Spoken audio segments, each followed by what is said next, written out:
Welcome back to In Focus Kentucky. On this episode, we're focusing on the new child marriage law in Kentucky, which will prohibit anyone under the age of 17 from getting married unless approved by a district judge. Before the new law was passed, provided certain conditions were met.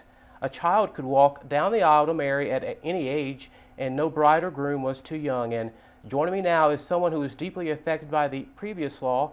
Donna Pollard was just 16 when she married a 29-year-old man who was her counselor, and the relationship actually began when she was just 14 years old. Thanks so much for joining us here on In Focus Kentucky, Donna. Absolutely. Thank you, Mario. It's a pleasure to be here.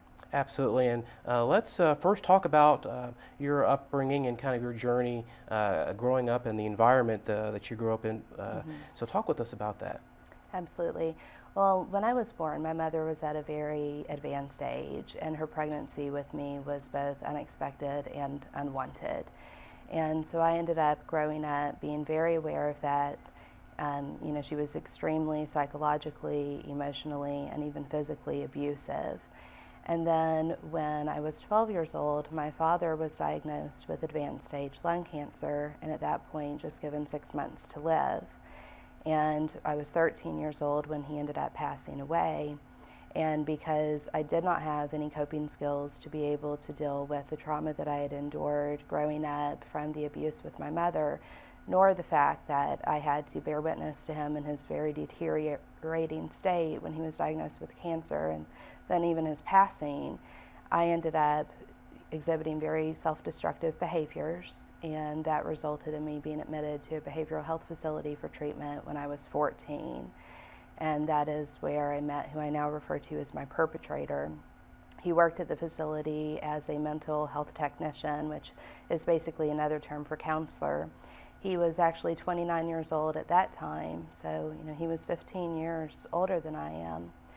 And he began grooming me in the facility. Although I wasn't aware that that's what was happening at the time, I was very flattered at 14 years of age to have this older person who I thought was in a position to really be able to help me and who legitimately loved me. I was flattered to have his attention. And so, I could not identify the fact that this was a very predatory situation that would end up leading to my exploitation. And when I was released from the facility, he called me the next day.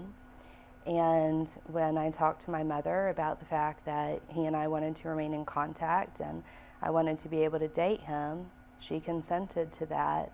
And I think that, her thinking that this was a situation where she knew she could hang that over my head to keep control of me and, to ensure that my behavior would stay in line with her expectations. I think that was one of the motivating factors that made her make that decision.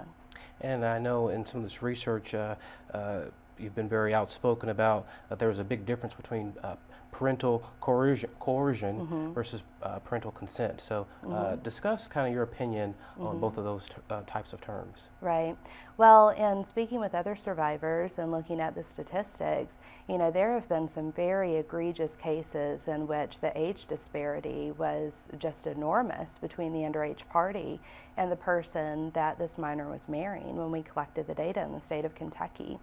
And in speaking with other survivors who have told me that, in some cases when they were married off at 16, 17 years of age through their parents' consent, it was actually a situation in which their parent was trafficking them, or their parent married them off to get money for their own drug addiction, or, in exchange for drugs.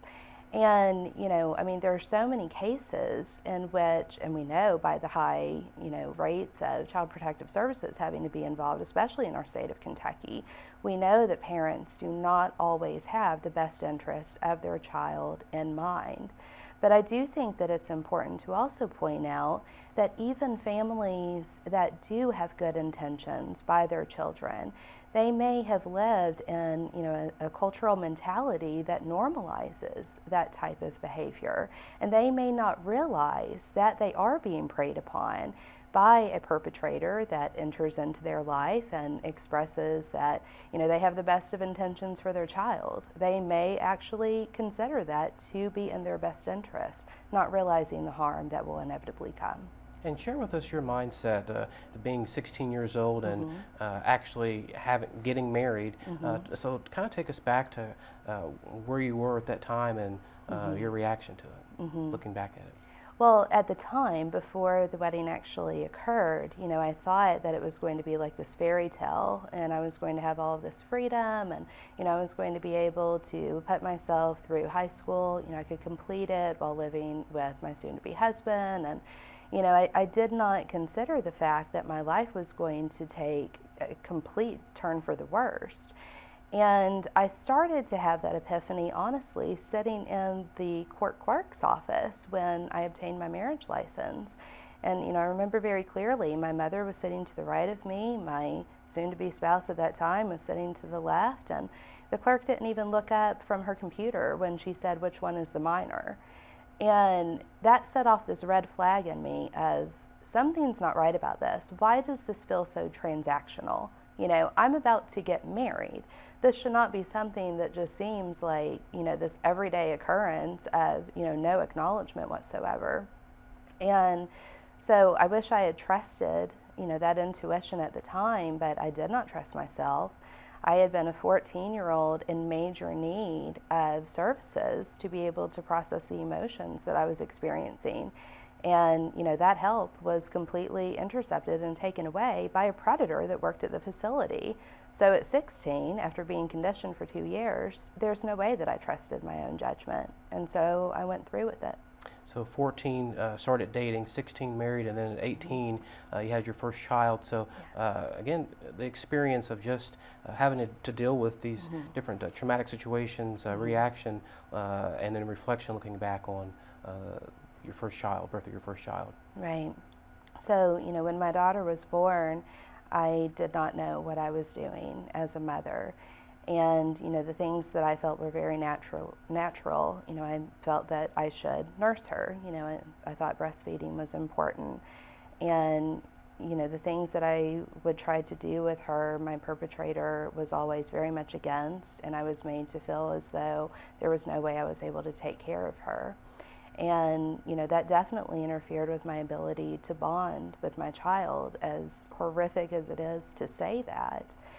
And, at the time when I finally got the gumption to leave, I thought that I was making the best decision in giving him custody of her.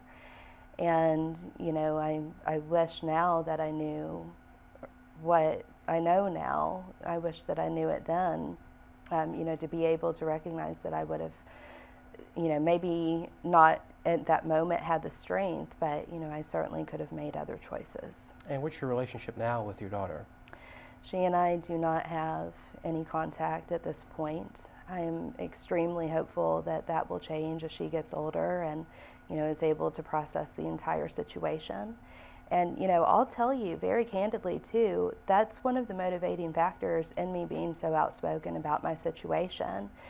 For one thing, I know I'm not the only person in this situation. I know there are others. And I want people to see that you have to reach the point in your life as a trauma survivor of whatever form that may have taken, where your purpose is bigger than any shame or guilt that you have internalized.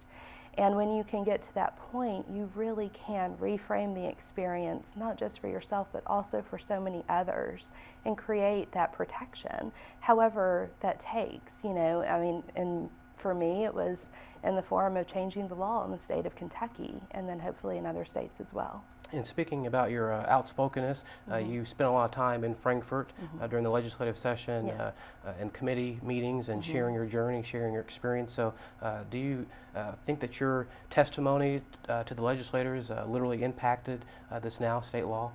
I absolutely feel that my testimony heavily influenced the legislators. I think that it was something that for the majority of them, they didn't even realize was an issue. I don't think that there had been anyone else that had spoken up against the impact of child marriage since one of the representatives, back in the late 1990s, actually changed the law at that point to get what we had, which was the state where 16 and 17-year-olds could marry with parental consent alone. And under the age of 16, there was no floor as long as there was a pregnancy involved and a judge would sign off on it. Before that, we had extremely lax laws even beyond that, which in my opinion was also extremely lax. And in our last few moments, I want to have you talk about your organization, Survivors Corner. Give us the backstory on kind of how it came together, how you created it, but also the services you all provide for people in the state of Kentucky. Absolutely, thank you.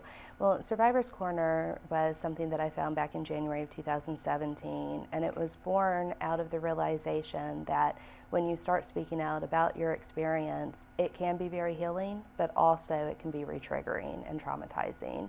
And so I wanted to provide a safe space for survivors to be able to share their experience and figure out the appropriate way for them as individuals to reframe that into the type of advocacy work that they think will bring some sort of contribution to society based on their experiences. And how can people find out more about your organization? People can go to my website, which is survivorscorner.org, and there's a contact me page, and they are able to call me directly or email me through my site. Well, Donna, we thank you so much for joining us and sharing your story and your experiences and your journey throughout this entire process. Thank you, Mario. I appreciate you letting me be here. And we appreciate you. Thanks so much for watching In Focus Kentucky. There are many ways to keep up with updates about this show. You can watch this or any of our past shows online at spectruminfocus.com, and you can follow me on Facebook, Twitter, and Instagram. Just search at Mario Anderson TV. Have a great week.